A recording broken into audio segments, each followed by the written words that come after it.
बच्चों, मैथिलीशरण गुप्त के गीत का तीसरा पद है। आज यहीं से पढ़ाना है। तीसरा पद है पद्य, मुझे फूल मत मारो। इस पद्यांश में कुछ कठिन शब्द हैं। अबला, बाला।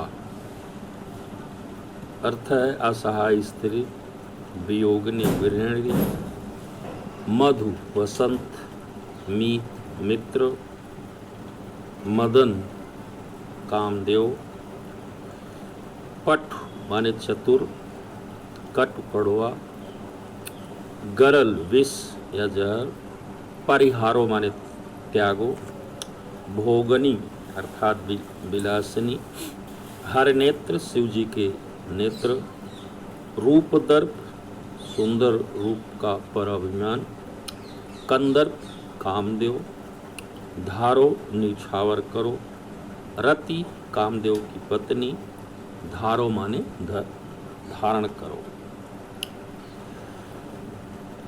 मुझे फूल मत मारो। इसमें इस पद्यांश में कवि ने उस समय का वर्णन किया जब लक्ष्मण राम और सीता के साथ निवास कर रहे थे और लक्ष्मण की पत्नी अर्थात उर्मिला अत्यंत विरह से पीड़ित थी।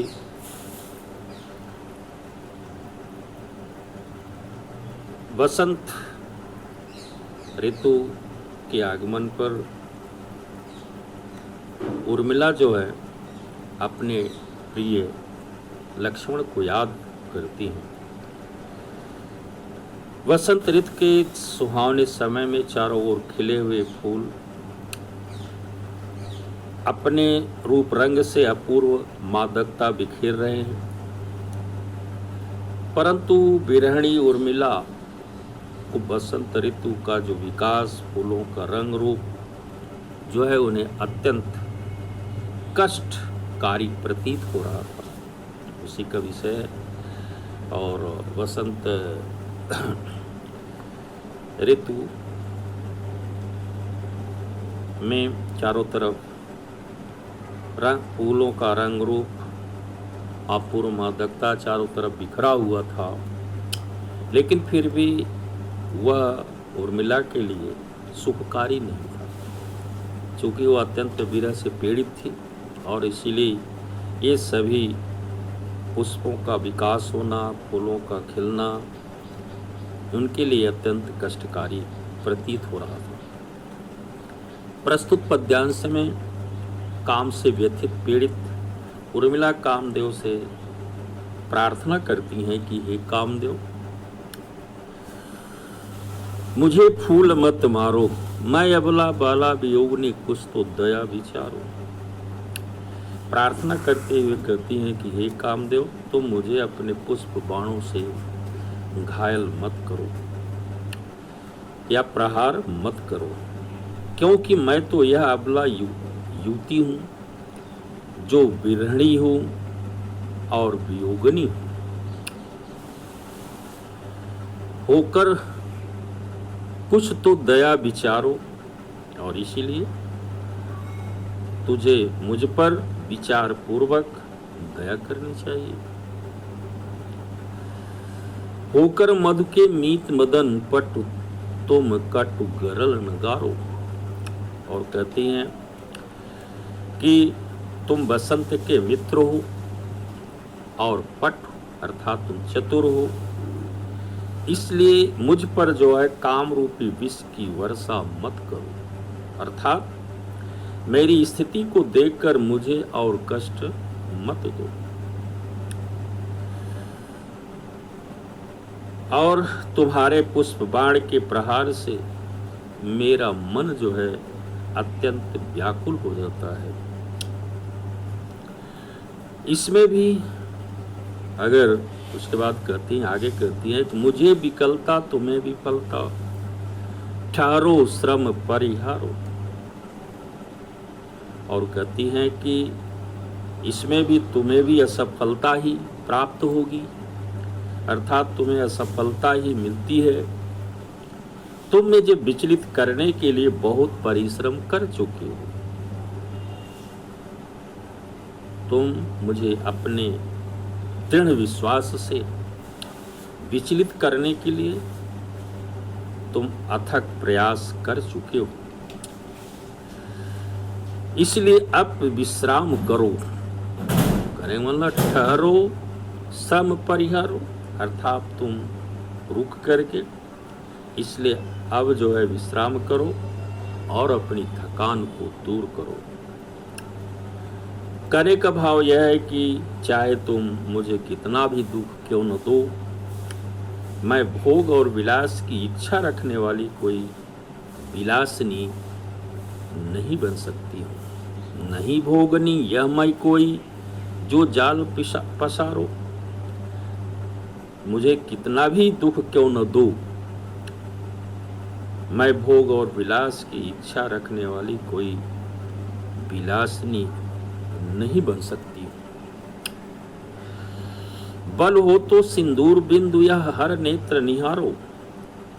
यदि तुम में शक्ति है, साहस है, बल हो तो, यदि तुम में वो शक्ति है, वो साहस है, तो शिव नेत्र के समान बाधाओं को भस्म कर देने वाले मेरे इस सिंदूर बिंदु की ओर देखो। अर्थात सिंदूर बिंदु जो है वो भगवान शंकर के नेत्र के समान है, यहाँ का भी वर्णन किया है। और इसीलिए कहते हैं कि अगर तुम्हें वो शक्ति या ताकत है तो शिव नेत्र के समान बाधाओं को भी भस्म कर देने वाले मेरे इस सिंदूर बिंदु को देखो। रूप दर्प गंधर्व, रूप दर्प कंदर्प, तुम्हें तो मेरे पद परवारो। उर्मिला कहती हैं कि ये कामदेव, यदि तुम्हें अपने रूप सौंदर्य पर गर्व है, रूप दर्प कंदर्प, ये कामदेव, अगर तुम्हें अपने रूप सौंदर्य पर अत्यंत गर्व है तो तुम अपने इस गर्व को मेरे पति के चरणों पर निछावर कर दो। तुम्हें तो मेरे पति परवारो, अर्थात तुम जो है उसे, अर्थात उस रूप सौंदर्य को मेरे स्वामी के चरणों पर न्यौछावर कर दो। अर्थात सौंदर्य में तुम मेरे पति के चरणों की धूल के बराबर हो। लो यह मेरी चरण धूल उस रथ के सिर पर धारो। कहती हैं कि सौंदर्य में तो आप जो है मेरे पति के चरणों की धूल के समान हो। यदि तुम्हें इस बात का घमंड है कि तुम्हारी स्त्री रति अत्यंत सुंदर है, तो तुम मेरे चरणों की धूल को रथ के सिर पर रख दो। मेरी चरण धूल, अर्थात मेरे चरणों की धूल को तो अपनी पत्नी अर्थात रति के सिर पर रख दो। अर्थात तुम मुझे विचलित करने में कभी सफल नहीं हो सकोगे। बच्चों, इस पद्यांश में आपको ये ज्ञात हुआ कि उर्मिला अपने पतिव्रत धर्म एवं अपने पति के सौंदर्य को लेकर के उर्मिला का गर्व दर्शनीय है, अर्थात इसमें दिखाया गया है। और रस वियुग श्रृंगार है, श्लेष यमक और रूपक अनुप्रास का प्रयोग किया गया है। उसके बाद अगला पद्यांश है, यही आता है इस मन में। इस पद्यांश में जो कठिन शब्द आए हैं उसके अर्थ है धाम धन, घर बार और धन दौलत, व्रत पर्व छिन्न विघ्न बाधा, व्यथा दुख, समाधान हल या निराकरण, रुदन रोने की क्रिया, झुरमुट झाड़ियों वाला क्षेत्र, ओठ आड़ में जगती संसार, उत्पात माने लड़ाई या झगड़ा। प्रस्तुत पद्यांश में उर्मिला अपने पति प्रिय लक्ष्मण के साथ वन में रहने की इच्छा व्यक्त करती है, पर वह उनकी तपस्या में बाधा भी नहीं पहुंचाना चाहती हैं। और आगे कहती हैं, यही आता है इस मन में, छोड़ धाम धन जाकर मैं भी रहूं उसी वन में। वियोगिनी उर्मिला कहती हैं कि अब मेरा मन घर परिवार और धन दौलत में नहीं लगता है। मैं इन सब को छोड़ करके अपने प्रिय के पास वन में जाकर रहना चाहती हूँ। प्रिय के व्रत में विघ्न डालूं, रहूं निकट भी दूर, किंतु वहां उनके पास जा करके भी उनसे दूर ही रहूंगी, ताकि उनके व्रत में बाधा ना उत्पन्न हो। इस प्रकार यहाँ उर्मिला के द्वारा वनवासी की तरह जीवन व्यतीत करने की इच्छा व्यक्त की गई है। व्यथा रहे पर साथ साथ ही समाधान भरपूर। और इस प्रकार कहती है कि मेरा दुख, ये अर्थात विरह की स्थिति यथावत बनी रहे, पर साथ ही साथ उसका पूर्ण निदान भी होता रहे, यही मेरी इच्छा है।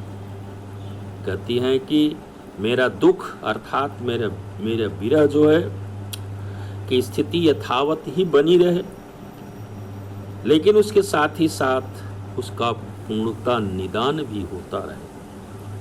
यहाँ कहने का अर्थ है उर्मिला शरीर से दूर रहकर भी अपने प्रीतम अर्थात लक्ष्मण के दर्शन का सुख भोग सके।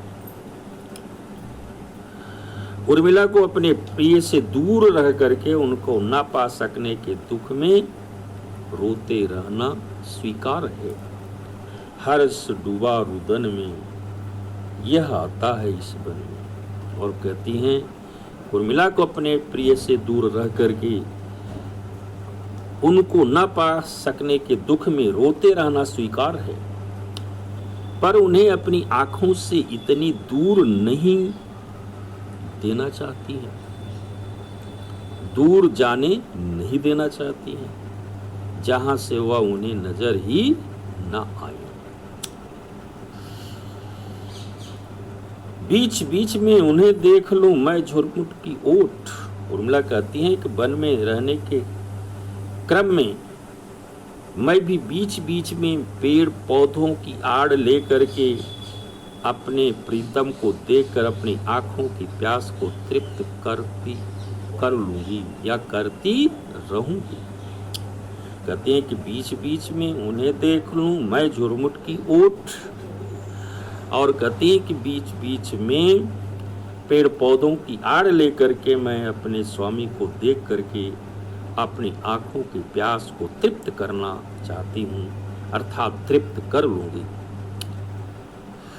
और जब वह स्थान को छोड़कर चले जाए, कहते हैं कि जब वह निकल जाए तब लेटूं उसी धूल में ओट, अर्थात उस स्थान को छोड़कर जब वो आगे बढ़ जाए, आगे चले जाए, तो मैं वहाँ की धूल और मिट्टी में लौट करके उनके साथ होने का सुख प्राप्त कर दूंगी। रहे रत व निज साधन, कहते हैं जब मैं निकल जाए तब लेटूं उसी धूल में लौट, रहे रत व निज साधन में, यही आता है इस मन में। मैं वहाँ की धूल मिट्टी में लौटकर उनके साथ होने का सुख प्राप्त करती रहूंगी, और इससे उनकी साधना में भंग भी नहीं होगा, अर्थात उनकी साधना में बाधा भी नहीं आएगी, और मुझे आत्मिक सुख की प्राप्ति भी होती रहेगी। जाती जाती गाती गाती कह जाऊं यह बात। और अंत में उर्मिला कहती हैं कि मेरे मन में आता है कि मैं जाते जाते और गाते गाते यह संदेशा दे जाऊं कि धन के पीछे जन जगती में उचित नहीं उत्पाद। यह संदेश दे जाऊं कि संसार में धन और वैभव की प्राप्ति के लिए संघर्ष करना ठीक नहीं है, अर्थात एक दूसरे को मार काट करना सर्वथा अनुचित है।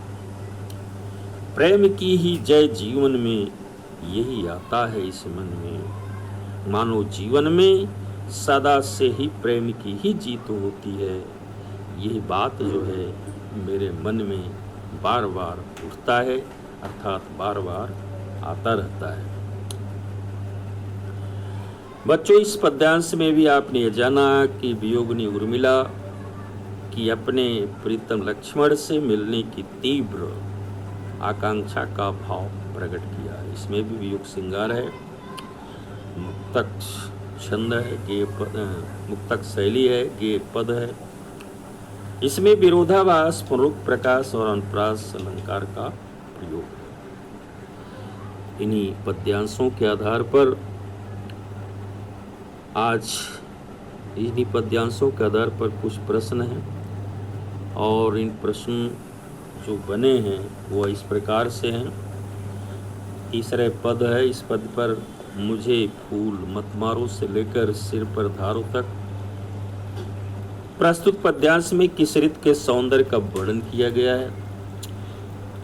दूसरा प्रश्न है, उर्मिला किससे प्रार्थना करती हैं। तीसरा प्रश्न है कि उर्मिला कामदेव से क्या कहती हैं। चौथा प्रश्न है, रूप दर्प कंदर्प तुम्हें तो मेरे पथ पर वारो। इस पंक्ति की व्याख्या कीजिए। उक्त अर्थात उपयुक्त पद्यांश में कौन सा रस है। उसके बाद अगला जो चौथा पद्यांश है, उस पद्यांश के आधार पर प्रश्न है, प्रस्तुत पद्यांश में उर्मिला अपने प्रिय लक्ष्मण के प्रति क्या इच्छा व्यक्त की है। दूसरा प्रश्न है, उर्मिला किसकी तरह जीवन बिताना चाहती हैं या व्यतीत करना चाहती हैं। तीसरा प्रश्न है, उर्मिला किस प्रकार सुख प्राप्त करना चाहती हैं।